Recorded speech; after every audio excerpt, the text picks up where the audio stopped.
Boa tarde a todos. O meu nome é Célia. Eu gostaria muito de lhes dar as boas-vindas a esse evento, ao Congresso Hoff Expert, promovido pela editora Napoleão Quinta Essência. Eu também gostaria de agradecer aos meus amigos, ao Guilherme, ao Leonardo, ao Fernando, pelo convite de estarmos aqui com vocês hoje, compartilhando alguma coisa do nosso conhecimento, afinal, que seria a principal proposta deste evento, né? Eu trouxe aqui hoje para nós conversarmos a respeito de um tema que me interessa muito, que se refere à toxina botulínica. Toxina botulínica, eu tenho estudado isso já há alguns anos, né? Uma linha de pesquisa que eu tenho adotado desde 2011, acredito que eu comecei em 2010, 2011, nós começamos a trabalhar com isso. A gente sempre estuda e sempre vê que precisa se estudar mais. Então, hoje eu resolvi trazer aqui para vocês alguma coisa referente a esse assunto, principalmente as inovações, né? As coisas que mais se falam hoje, que mais se procuram, que mais enaltecem a Hoff, que mais são utilizadas, enfim, e que são menos conhecidas, né? Bom, eu tenho aqui uma breve apresentação do meu currículo, né? Eu trabalho como docente já faz alguns anos, e atuei já na Unicamp, já fiz pós-graduação, enfim, está tudo escrito aqui. Hoje eu sou consultora da Med Beauty, né, a ITRED também, né? Eu sou orientadora tanto do curso de pós-graduação, do programa de doutorado da Unicamp, da disciplina de biologia oral, do curso de pós-graduação e de mestrado na Uningá, né, em Hoff. E nós temos trabalhado bastante com esse tema também nessas duas instituições, orientando trabalhos. Nós temos equipe, nós temos um grupo de pesquisa fundamentado no CNPq, que envolve essas duas instituições, a Uningá e a Unicamp, né? E temos pesquisado bastante nesse sentido. Então, eu trouxe aqui hoje alguma coisa, alguma literatura, tanto do nosso grupo como de outros grupos do mundo, né, do exterior, que também estuda isso, do Brasil, enfim. E temos buscado falar, então, sobre esse tema que nós iremos abordar agora, né?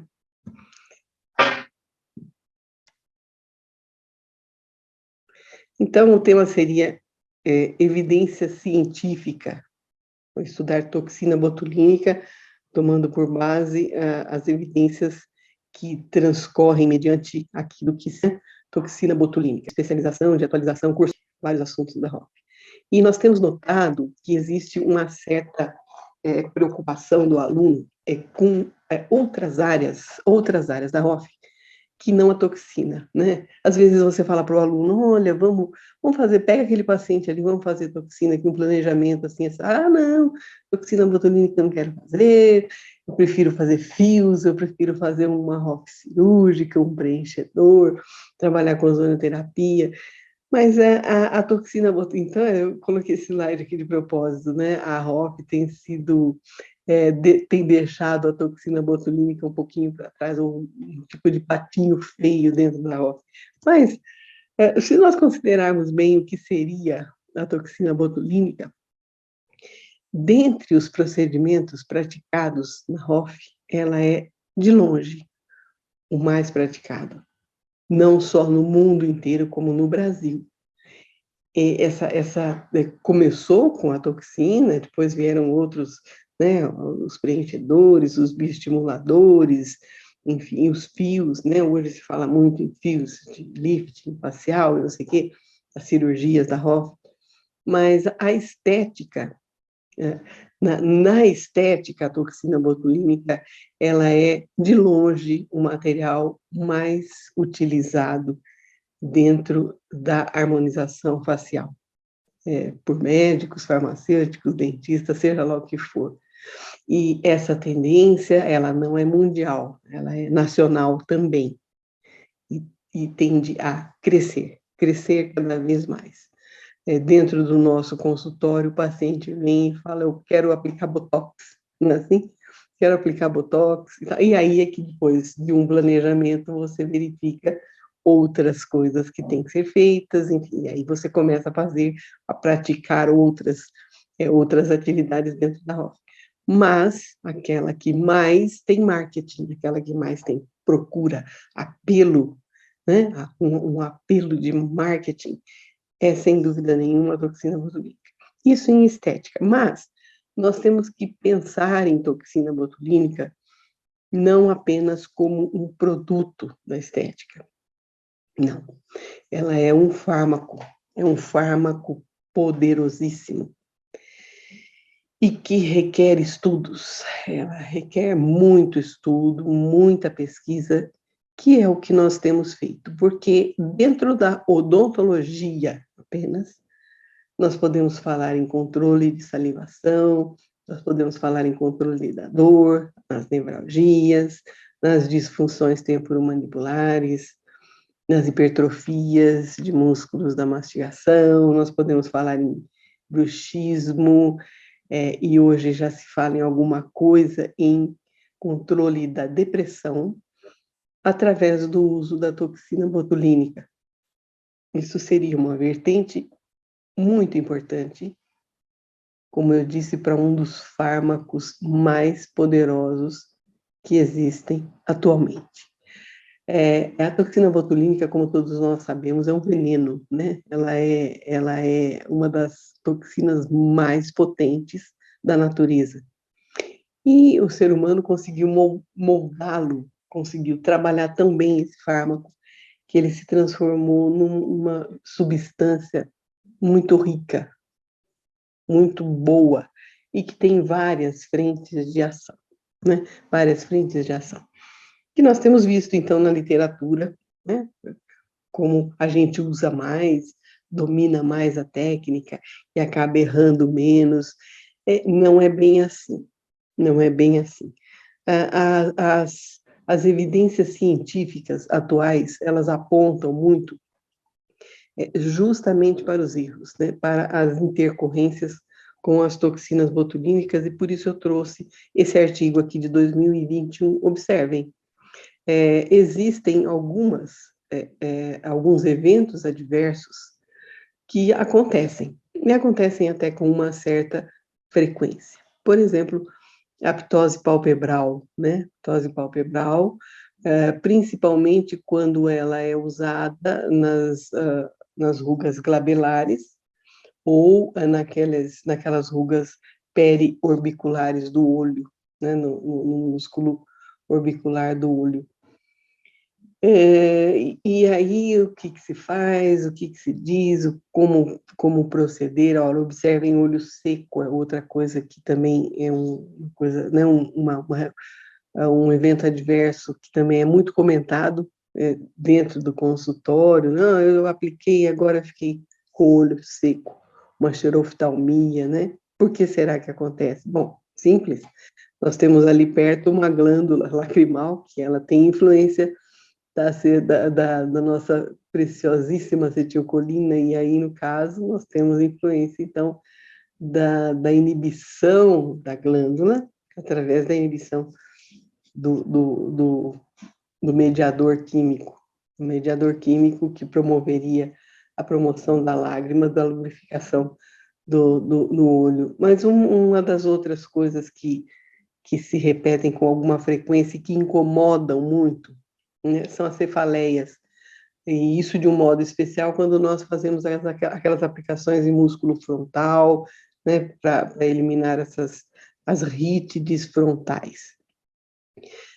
Principalmente em pessoas que apresentam já alguma intercorrência, que costumam ter cefaleia, enxaqueca, que já tem esse histórico, e é comum também aparecer as paresias locais, perda visual muito rara, pouquíssima literatura a respeito, mas essa revisão aqui, ela é interessante porque ela é muito recente e fala justamente disso. Não estamos discutindo apenas a aptose palpebral, né, por que que ela acontece. Então, nós sabemos que, no caso aí, o músculo elevador da pálpebra superior seria, de certo modo, afetado pela toxina botulínica, porque numa aplicação aqui na região glabelar, ela migraria através do septo orbital, promovendo uma ptose palpebral, no início da ação da toxina, de 2 dias, 7 dias, né, até 10,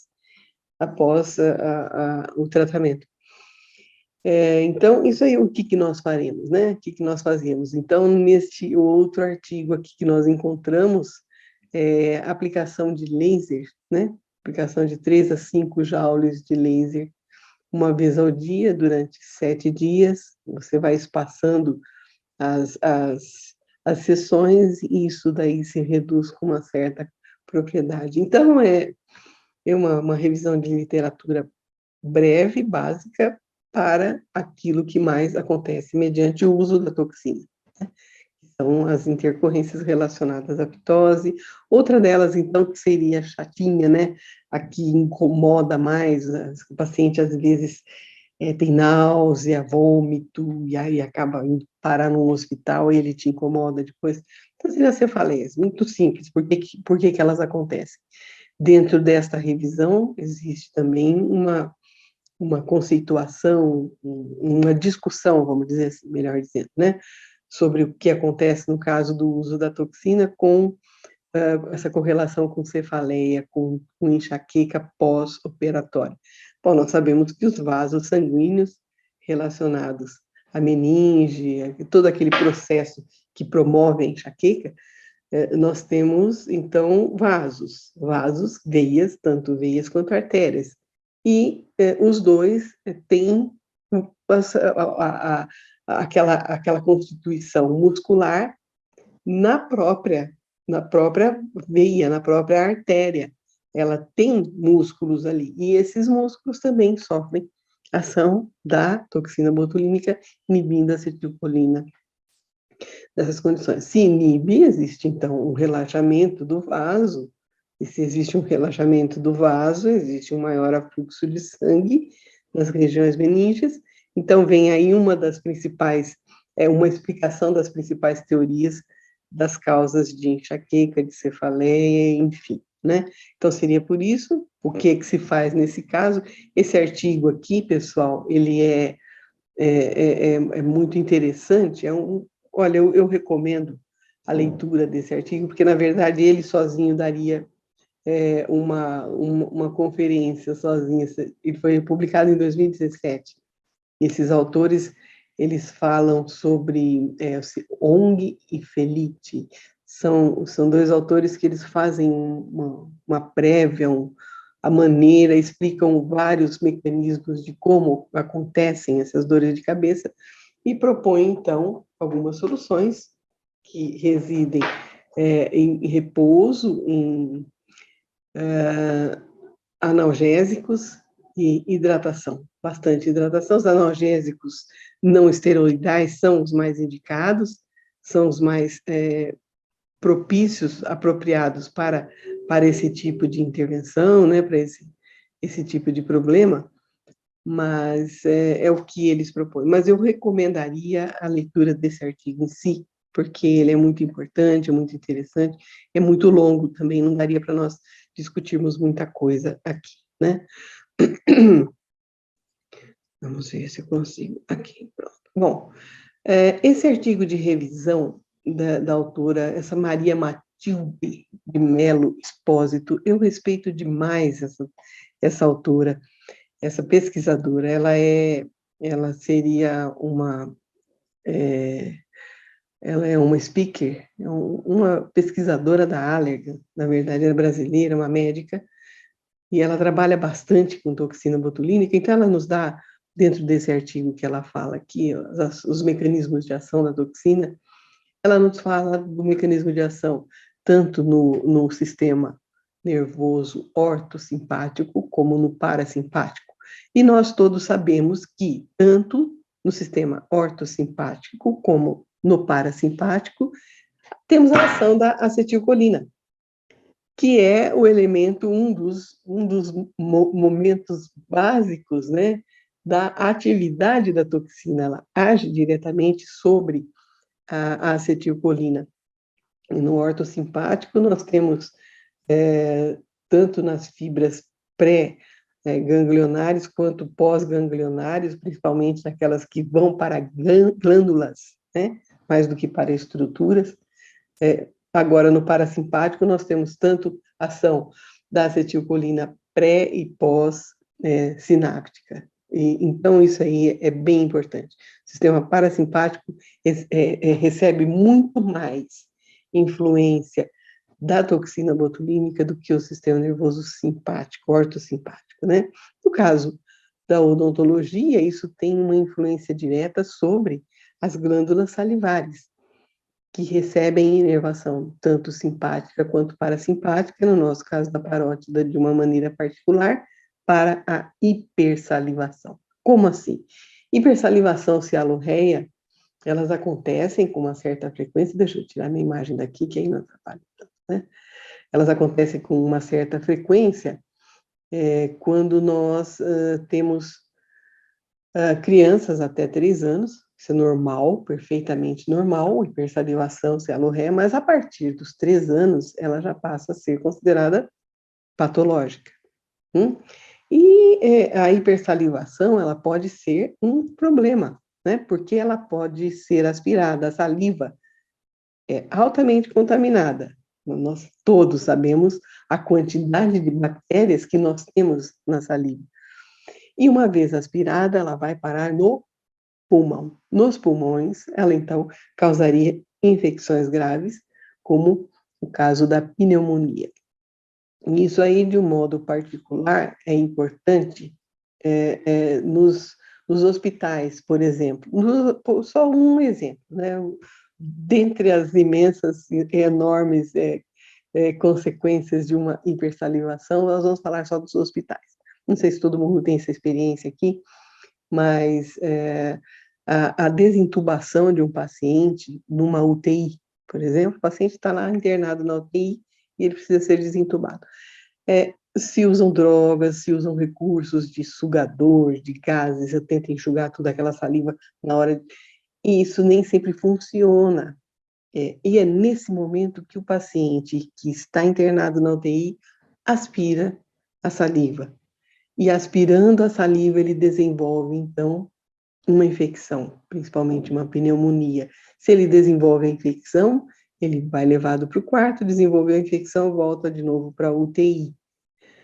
Então, isso daí gera uma série de gastos que poderiam ser reduzidos se houvesse controle da salivação, da hipersalivação no indivíduo, por exemplo, internado numa unidade de terapia intensiva, na UTI.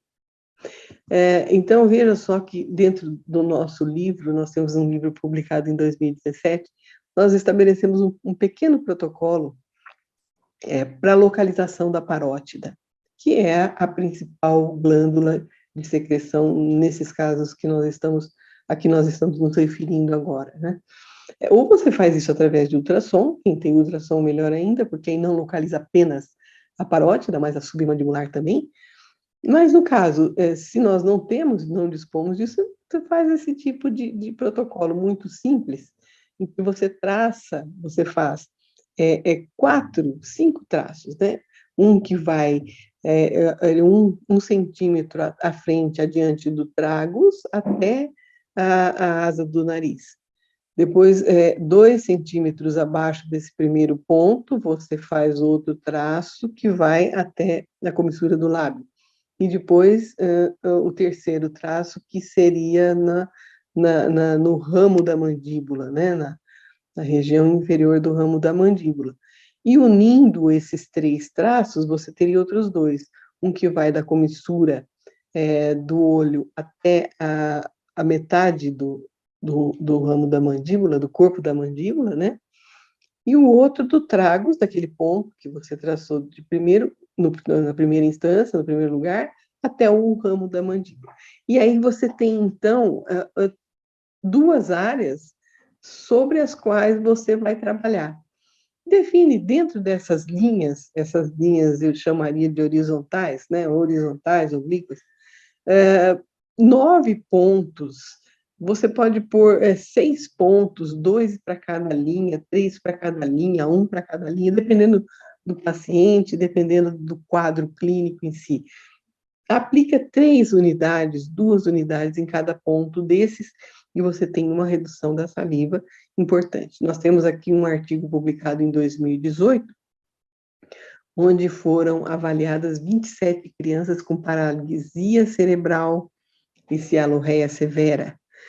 Então, nós observamos aqui, dentro desse contexto aqui, olha, a princípio, antes das injeções de toxina botulínica, a severidade da cialorreia diminuiu pela metade. Pela metade não é pouco, hein, gente? Assim como a frequência, que diminuiu pela metade. São valores significativos de redução de hipersalivação em crianças com paralisia cerebral também, né? Então, esses autores concluem que realmente a toxina botulínica é efetiva, ela não deixa sequelas, ela não tem efeitos colaterais acentuados como os fármacos, como as outras atitudes. Vejam só este outro artigo aqui que nós encontramos, que existe uma redução, por exemplo, em pacientes hospitalizados agora, como nós havíamos comentado, de dias naqueles grupos que não aplicaram a injeção, e depois de aplicação de injeção, olha, de 385 para 154, né? Uma redução significativa de 0,02. Isso é importante, isso é um ponto importante, né? Uso de antibióticos por dia, de 214 para 47. Então, quando eu falo a toxina botulínica, ela tem um apelo muito, muito maior do que só a estética. A estética em si é um dos carros-chefe do consultório. É o que leva o paciente a buscar pelo trabalho, pelo desenvolvimento. Eu quero fazer botox, quero fazer estética. Mas a toxina botulínica é muito mais do que esse efeito cosmético. Existe um efeito farmacológico que faz muito bem a toda a sociedade. Aqui nós temos, então, uma citação apenas do que eu estou dizendo. E se nós falarmos de dor? Se nós começarmos a falar de dor, mecanismo de ação de dor, então, como é que ela age? Muito bem, ela age inibindo aqueles peptídeos que agem na inflamação, que são aqueles que promovem a inflamação e, consequentemente, o processo de dor, né? O peptídeo relacionado à agente da calcitonina, substância P, glutamato, interleucina 1-alfa, 1-beta, são todos peptídeos altamente agressivos ao tecido, eles são necessários, de certo modo, para promover o início de um processo de inflamação e depois de cicatrização, mas eles promovem dor. E a toxina botulínica pode controlar essa dor de uma maneira simples, fácil, concisa. Isso aqui é importante para nós. Né? Então, veja só, esse artigo aqui foi publicado pelo nosso grupo, né? É um artigo importante, nós fizemos em animais, e nós observamos aqui, eu queria que vocês acompanhassem comigo este gráfico aqui, vejam. Aqui nós temos os animais que receberam apenas a solução salina, sem toxina botulínica. Esses dois grupos aqui, né, este daqui e este daqui, nós tivemos aplicações de toxina botulínica em 3,5 unidades, 7 unidades e 14 unidades, 24 horas depois e 14 dias depois. Então, observem que, em relação ao grupo controle, nós tivemos uma redução fantástica, muito grande, o equilíbrio, né, a redução da nocicepção, do comportamento nociceptivo do animal, foi muito perceptível, muito claro, 24 horas após a aplicação. E esta redução permaneceu por 14 dias, e por mais dias até, que nós não computamos isto. Mas veja só esse fato aqui, esses animais, eles receberam, então, um estímulo para sentir dor. Aqui nós não aplicamos nada, aqui nós aplicamos o cloreto de sódio, o placebo, né? E nesse daqui nós aplicamos a toxina botulínica. Em 24 horas nós tivemos uma sensível redução do comportamento de dor dos animais. Por que isso? Veja só, essa daqui é uma, então, a interleucina 1 beta, é um desses potentes causadores da inflamação, um agente inflamatório e promotor de dor potente. Então, veja só, naqueles que receberam o placebo, a solução salina, e aqueles que receberam 7 unidades por quilo, né, de animal em 24 horas e em 14 dias.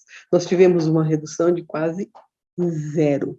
Nós tivemos um índice, né, de redução tão alto que a concentração de toxina, de interleucina 1 beta chegou a quase zero. Isso é para se pensar, né? Isso é para se pensar em muito, isso ainda no local da aplicação. No peptídeo relacionado à ornidacostonina, o comportamento foi o mesmo. Veja só, este é o controle, né?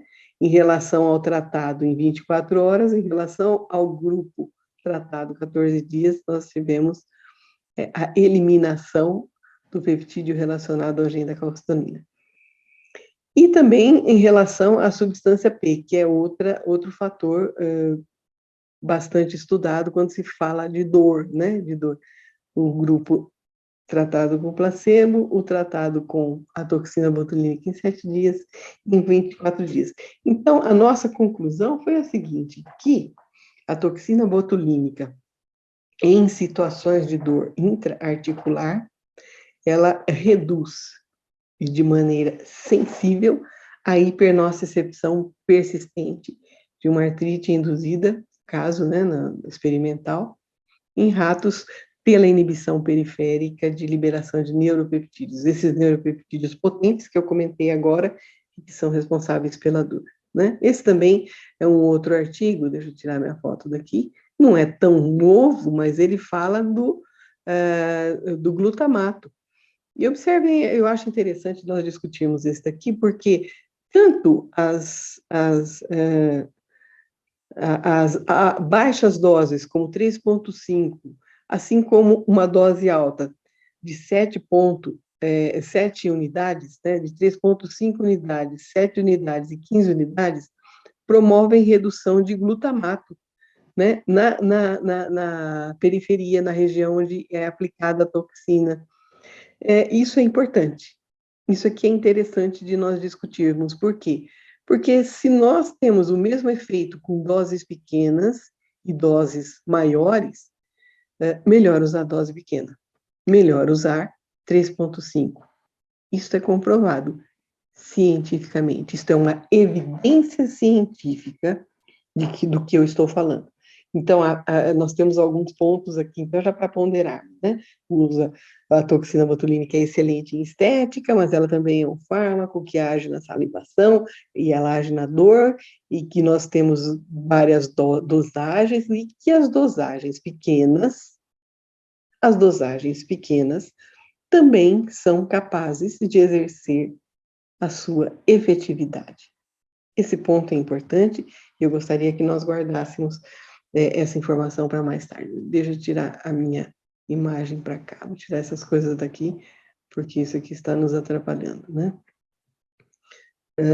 Muito bem.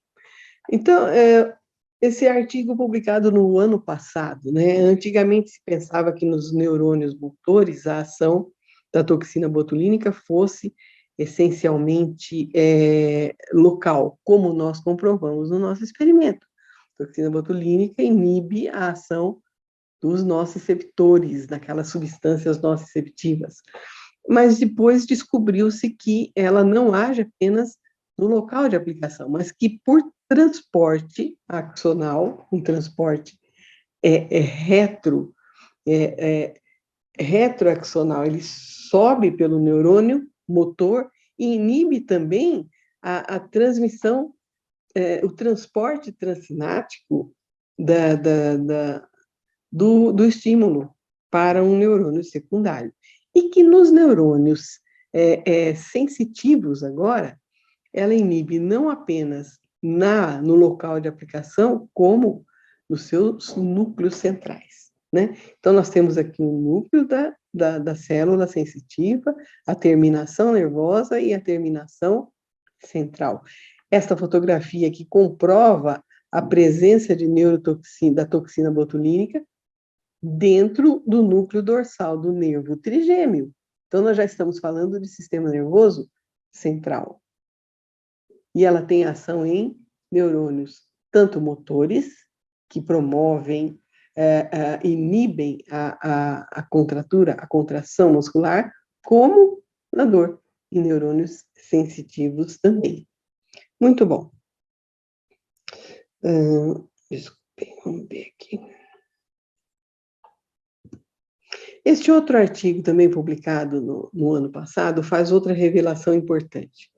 Quando nós temos a dor aguda, então nós temos aqui a ação da toxina botulínica na periferia, mas a ação central ela não é tão efetiva na dor aguda. O que não se observa de maneira semelhante na dor crônica. Ela age tanto na região periférica, como também na região central, na passagem do estímulo para o neurônio secundário da dor. Então, existem diferenças entre a ação da toxina botulínica em dor aguda e existe diferença na ação da toxina botulínica em dor crônica, sendo que na dor crônica ela é mais eficaz.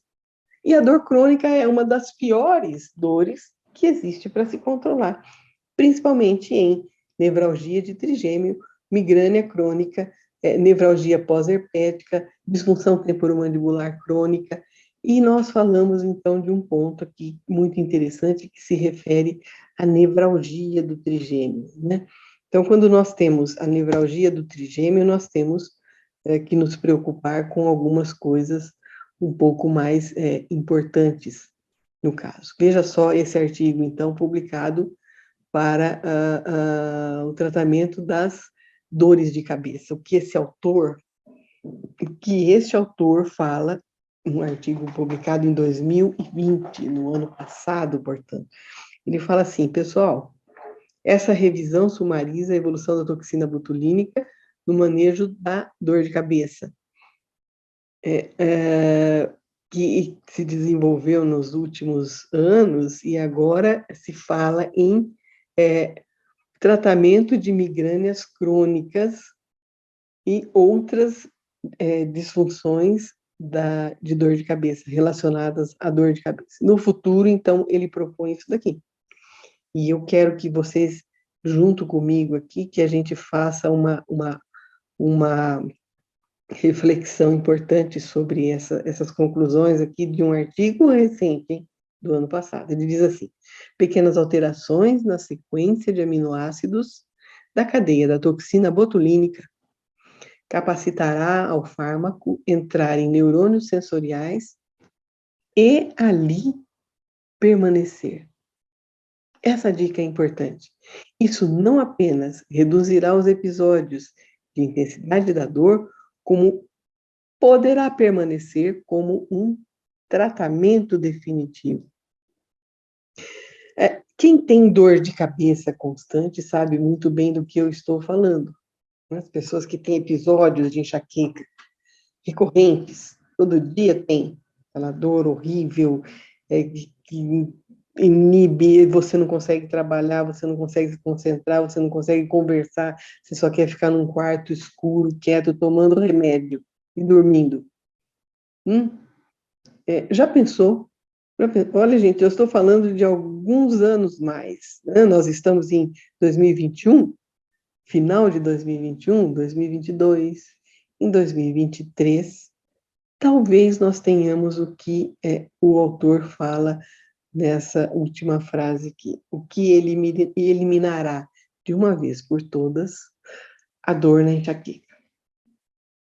Isto significa que não será mais necessário tomar analgésicos, ficar de molho, dormindo em quarto escuro, isolado de todo mundo, faltando do trabalho, perdendo suas principais atividades do dia a dia, de convívio social. Isto é fantástico, eu acho. Eu acho. Isso é mais do que estética. Estética, sim, é o carro-chefe da toxina. Mas, no momento em que você faz deste fármaco, da toxina botulínica, um elemento que propicia a eliminação de dor desta forma, e você dominou, então, essa toxina, você dominou esse fármaco extremamente perigoso, essa toxina que mata em poucas horas, para uma coisa extremamente útil, como medicamento. Então, nós estamos falando de alguma coisa muito séria, muito importante para todos nós, né? Então, veja só, a minha fotografia aqui está atrapalhando, hein, gente? Deixa eu diminuir ela, mas não consigo. Bom, enfim, a nevralgia do trigêmeo, ela então tem alguns tratamentos propostos. Vocês já viram, então, certamente, pacientes com nevralgia de trigêmeo é uma pessoa que sofre muito, né? É o camarada que ele não consegue se relacionar, ele não consegue trabalhar, ele sente dor, é uma dor intensa, e o tratamento, então, é feito por fármacos, carbamazepina, o Tegretol é o mais usado atualmente, o Idantal, gabapentina, amitriptilina também. E, além disso, nós temos as intervenções cirúrgicas, risotomia por radiofrequência, risólise por alcoolização do nervo trigêmeo, microcompressão por balão, descompressão vascular, que é essencialmente cirúrgica, intervenção mesmo, ela é feita com um centro cirúrgico, com uma pessoa, um profissional altamente especializado, e também temos a toxina botulínica. Nós temos a toxina botulínica, que pode ser utilizada novamente, e eu cito, então, o meu livro, nós temos esse protocolo, você pergunta ao paciente como é que é a sua dor, então como é que ela começa, geralmente tem um ponto de gatilho, aqui começa a dor, e daqui ela migra e vem para cá. Bom, é só você conhecer, então, quais são os ramos do trigêmeo e as regiões que ele inerva, né? Então, você tem o ramo maxilar, o mandibular e o oftálmico, nessa ordem de frequência de eventos. Então, o mais frequente é o maxilar, o segundo seria o mandibular, o terceiro é o oftálmico. E o paciente, então, te fala, olha, a dor começa aqui, e é comum eles dizerem, ó, começa aqui no forame infraorbitário, depois vem para cá, desce, vem até aqui a região temporal. Ou então começa aqui no mento e sobe, ou então desce aqui, vem aqui para o lábio.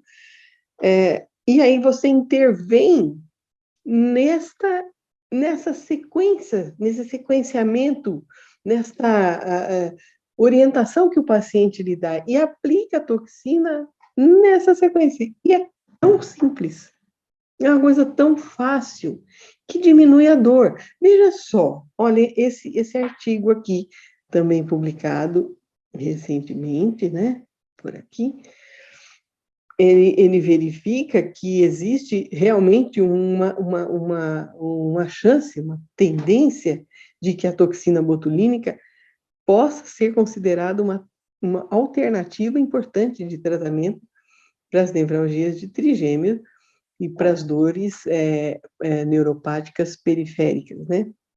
E eles concordam com isso de uma forma bastante categórica,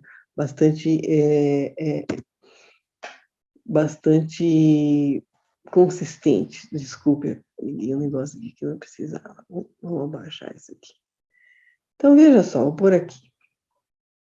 Esse trabalhinho aqui é nosso, é um trabalhinho muito modesto, né? Nós pegamos um paciente, descrição de caso, aplicamos um paciente com uma escala visual analógica, sabe? A escala visual analógica, o paciente marca numa linha de 0 a 10, qual a pior dor que ele tem? 0 não tem dor nenhuma, 10 é a pior dor que você imagina. Quase todos sempre colocam 10, 9, é a pior dor que eu imagino. Aplicamos a toxina, o que aconteceu? Houve uma regressão da dor durante 3 meses. Nós fizemos uma aplicação em julho, em 14 dias, julho já não tinha dor. Olha, essa dor é que não tinha, não é que não tinha, ela diminuiu para 7, né?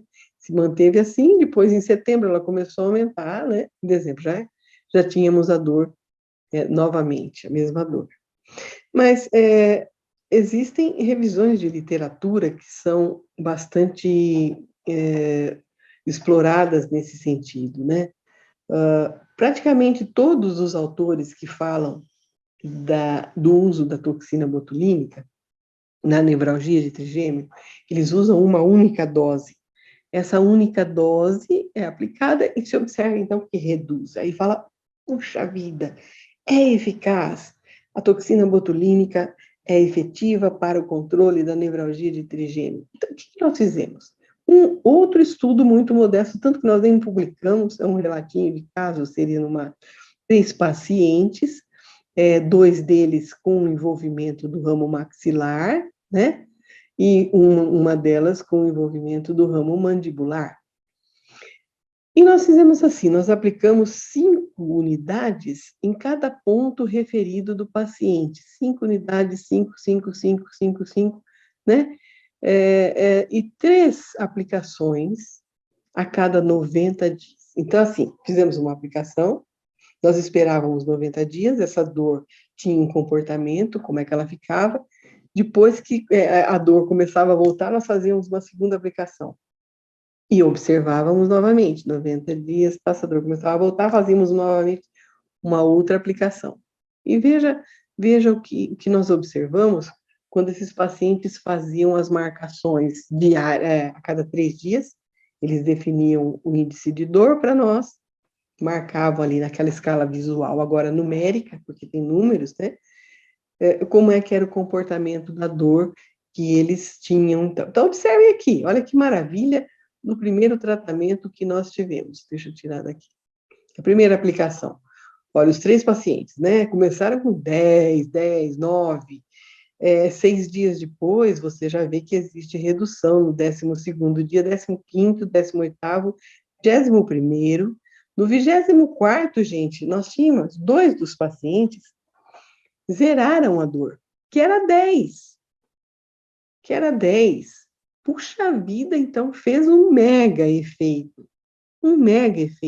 Isso nos deixou muito felizes, porque nós falamos, realmente, a toxina botulínica, ela é muito importante para essa população que apresenta uma das piores afecções do nervo trigêmeo, que dói muito e que neutraliza a vida do sujeito, e que depois, é claro, né, chegou aos 30 dias, essa dor começou a subir. Aos 90 dias, ela já estava um pouquinho mais alta, né? Isso daí, então, de certo modo, falou, bom, vamos fazer a segunda aplicação? Vamos.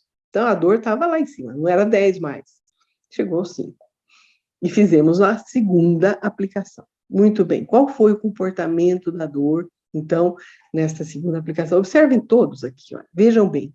A dor diminuiu, não chegou a 0 mais. Ela chegou a 2, a 1, mas diminuiu. Tá bom.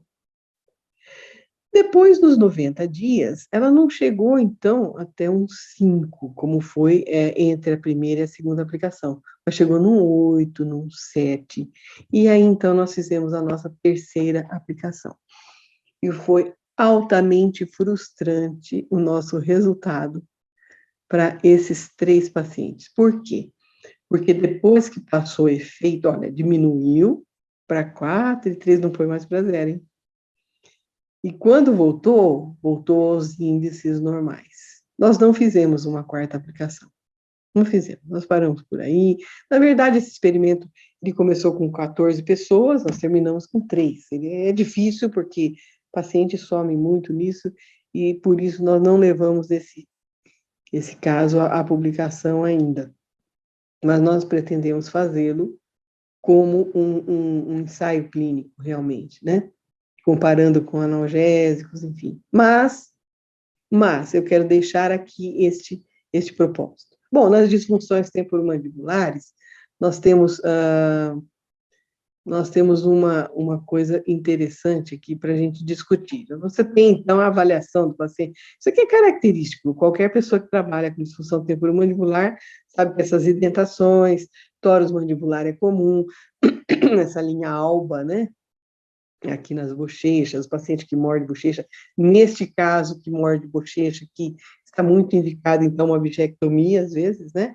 Então, primeiro a gente faz um diagnóstico e verifica se aquele caso ali é realmente uma disfunção temporomandibular, se ela é apenas uma dor muscular, se ela é mista ou se ela é articular. Se ela for articular, a menos que a causa inicial seja muscular. Então, ela passa por mista e depois por articular. Se for essencialmente articular, a toxina botulínica não vai fazer efeito nenhum. Ela faz bem aqui, no muscular e na mista. Né? Então, nós observamos aqui em 30 mulheres, isso aqui foi publicado, então, em 2019. Em 2019, na Brazilian Oral Research.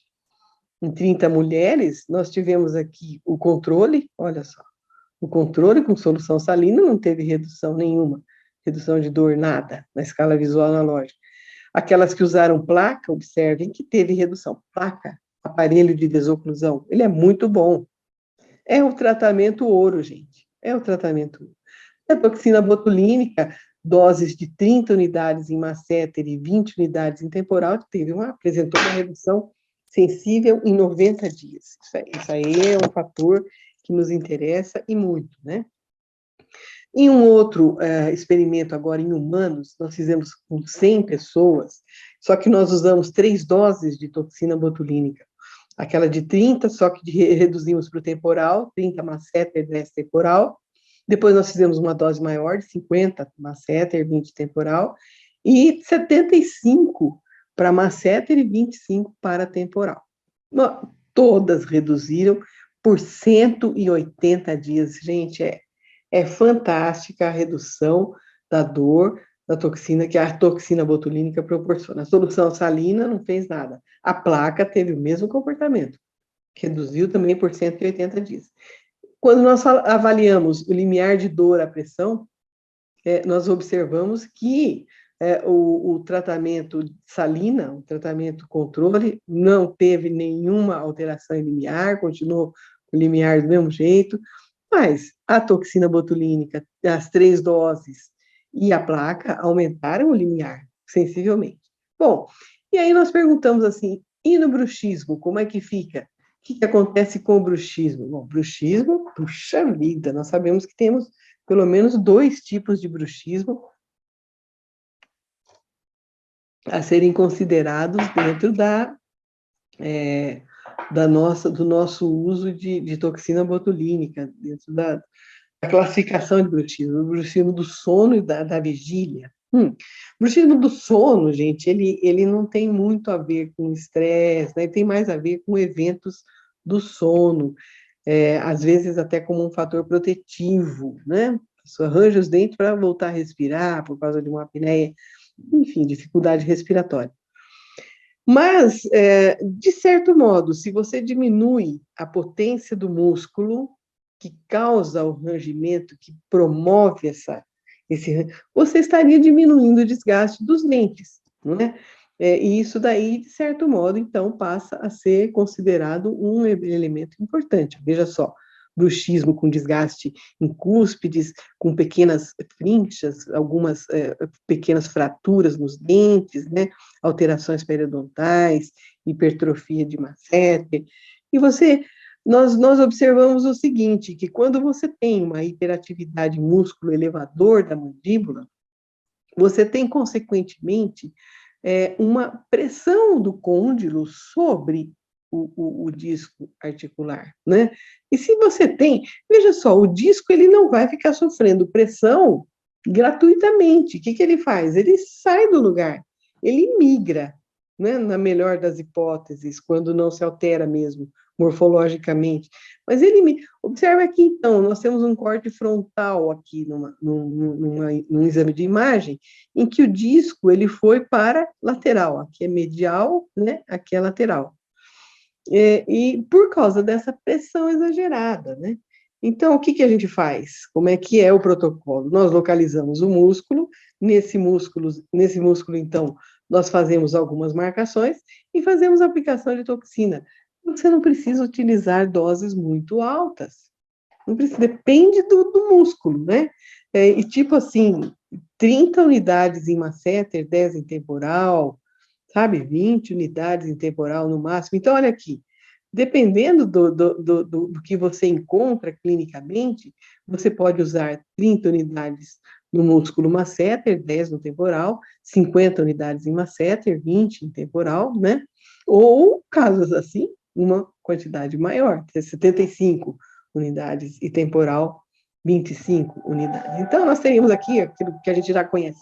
Todos nós praticamente já sabemos da ação da toxina botulínica dentro de uma seria representação de vesículas com acetilcolina, né? Acetilcolina lotada de acetilcolina, que se liga então à terminação da fibra nervosa e libera acetilcolina para dentro da fenda neuromuscular. Aí essa acetilcolina então irá agir nos poros, naqueles poros que se abrem para a entrada de sódio, de cálcio, enfim, e que você tem então a contração muscular. Aí nós colocamos a toxina botulínica no contexto, e essa toxina botulínica, então, passa a agir. Veja só, essa é a molécula enorme da toxina botulínica, do que pela própria proteína o agente. Cadeia pesada de 100 kilodaltons e a cadeia leve de 50 kilodaltons. Muito bem. Através da cadão, a internalização da toxina botulínica para o interior da fibra nervosa numa vesícula, né?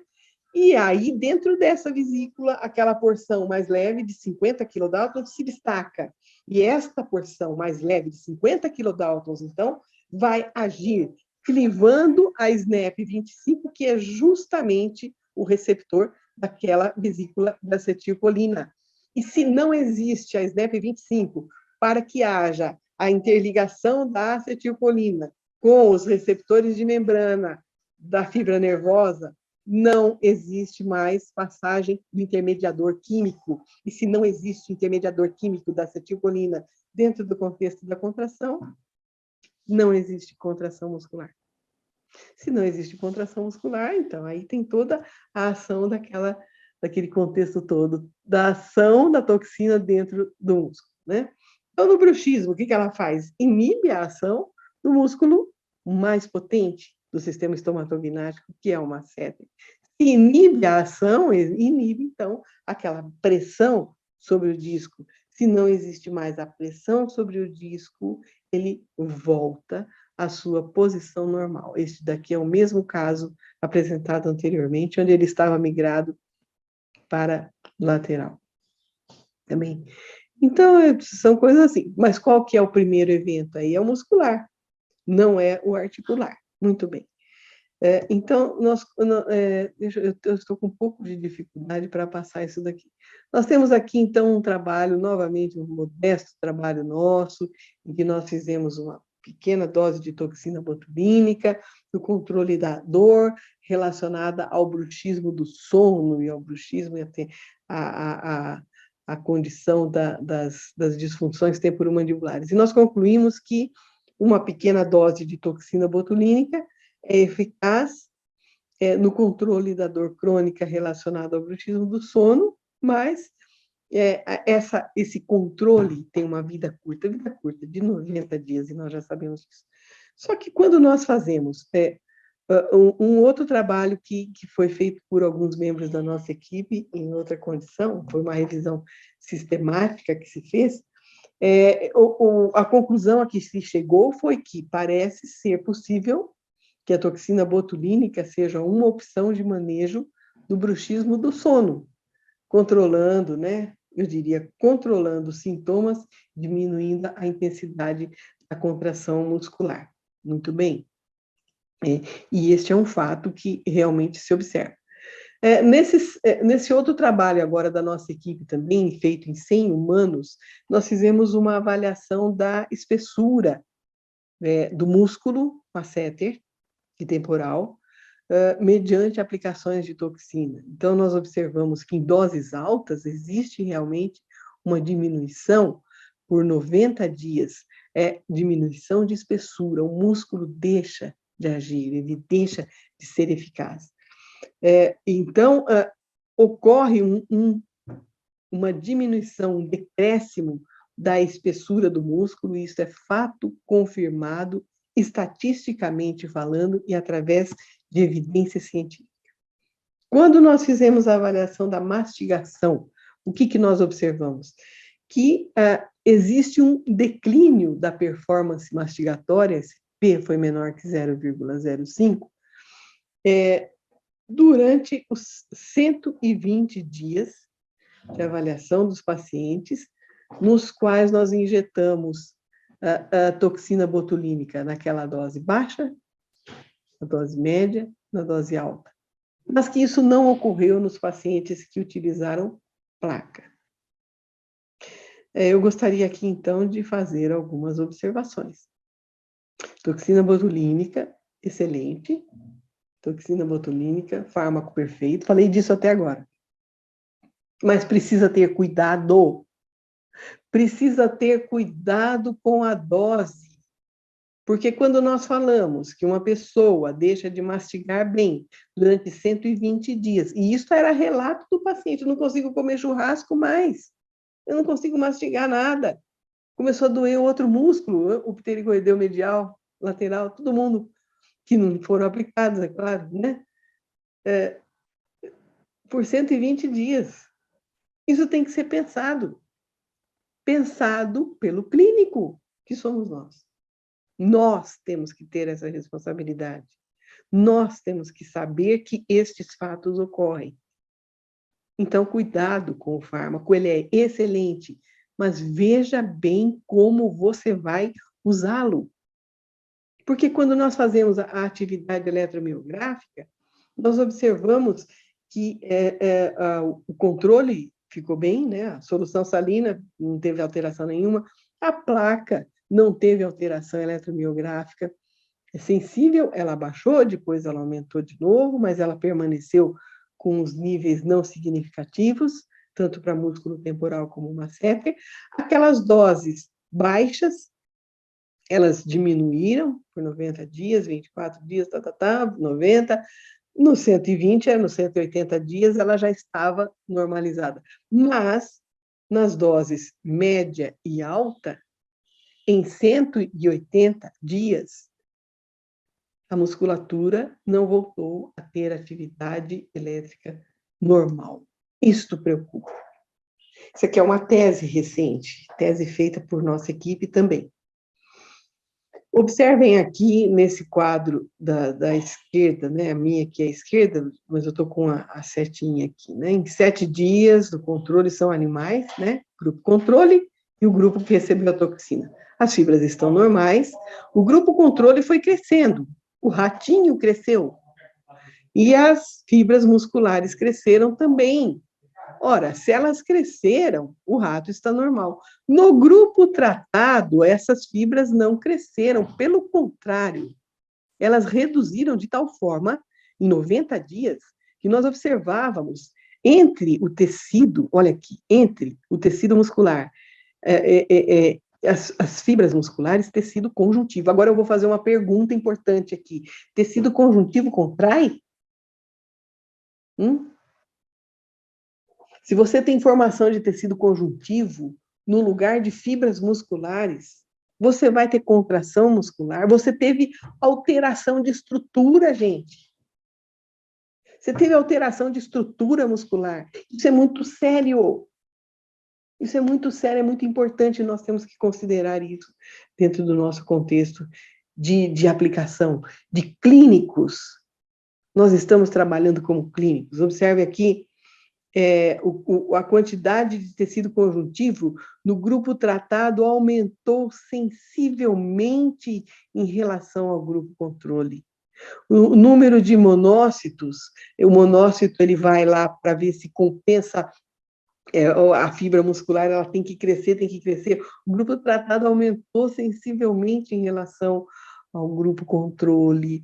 Gente, vamos pensar nisso quando nós formos fazer o uso da toxina. Eu falo isso em todas as palestras que eu dou quando eu apresento resultados de toxina botulínica. Esses resultados, gente, são nossos. Nós fizemos essa experiência. Nós fizemos esse experimento clínico, muito difícil, aliás, nossa equipe fez esse experimento, não é uma pessoa sozinha, não consegue fazer, não. Além disso, nós observamos o tecido ósseo. Olha só a consequência do negócio. Veja só uma coisa. Nós observamos que tanto o processo coronoide quanto o processo condilar, ou seja, os locais de origem e inserção muscular, dos músculos masséter e temporal, ocorreram tendências de osteopenia. Oh, meu pai, isso é muito sério, porque agora nós já estamos falando de estrutura óssea e não só muscular. Veja esse outro experimento feito em 2014, não é tão antigo, mas veja só, este grupo não exposto, ou seja, que não recebeu toxina, desculpe, o grupo exposto, que recebeu toxina, houve uma diminuição sensível na qualidade do trabeculado ósseo condilar, ao passo que aquele que não se expôs, foi tudo normal, e até aumentou. Aumentou por quê? Porque a pessoa cresce, ela se alimenta bem, né? A chance de ter o desenvolvimento ósseo é maior. Veja só uma consequência disto numa pessoa que esteja numa fase de idade avançada e que já apresenta alguma osteoporose. Isso aí é uma tragédia. Se ele já tem a tendência a ter uma osteoporose, você ainda aplica uma toxina botulínica numa quantidade exagerada ou numa frequência constante. Deu 90 dias, começou a dor, eu vou aplicar de novo, depois 90 dias, vou aplicar de novo. Não façam isto. Não façam isto, porque as coisas podem ser graves. Então, paciente com bruxismo, disfunção temporomandibular, dor, né, generalizada na cabeça com origem estomatognática. Existem N opções para tratamento, além da toxina botulínica. E a toxina botulínica também, mas em doses pequenas. Então, veja, quando nós falamos em estética, nevralgia, salivação e depressão, né? Depressão é quando a pessoa faz aplicações aqui no complexo glabelar.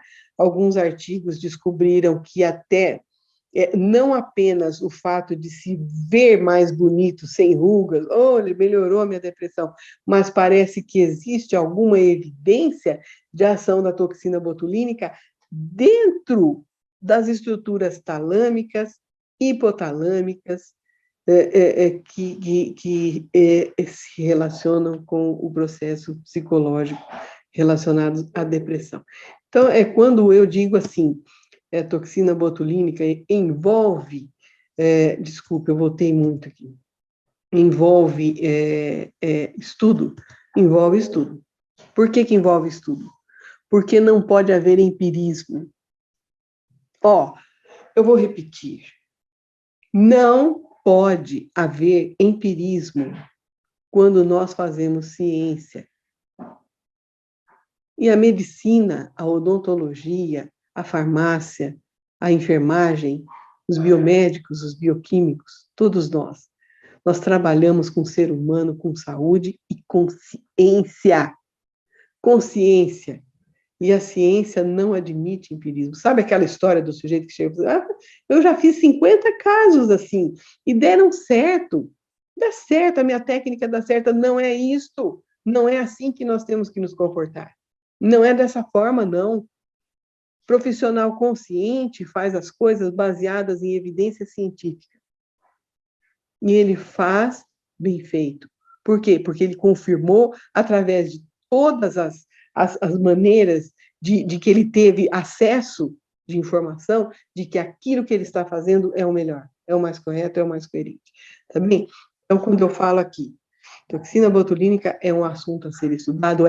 É um assunto a ser estudado.